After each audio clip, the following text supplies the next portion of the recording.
गेनी ससुरावा में खेलेला होलिया कैसे रंगैलौ छौरी नए नए चोलिया।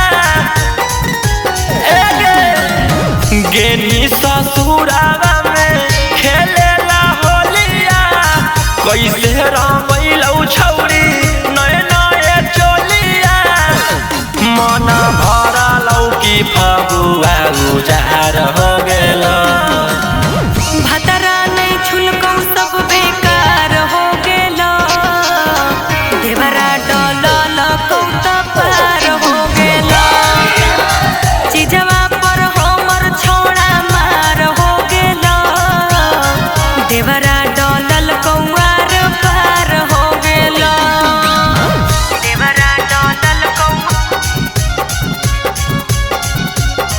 भतरा नहीं छुलकौ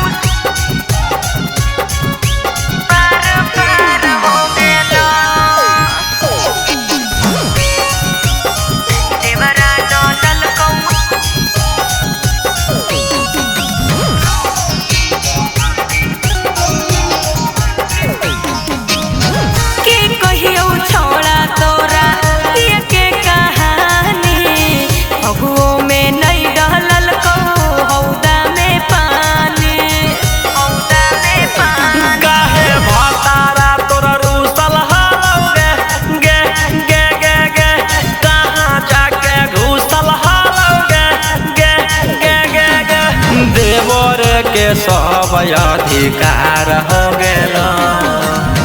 भतरा ने छुलको सब बेकार हो गेल। देवरा डलल कौ त पार हो गेल। चिजवा पर हमर थोड़ा मार हो गेल।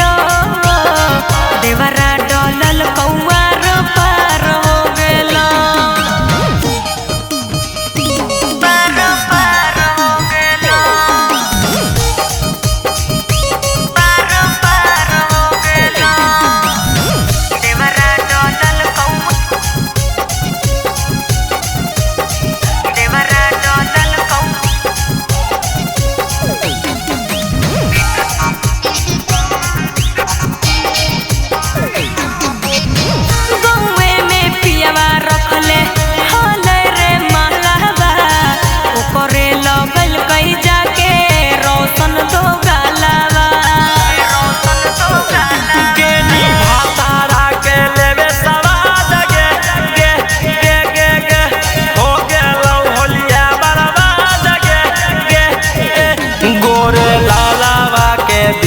पत सवार हो गेल।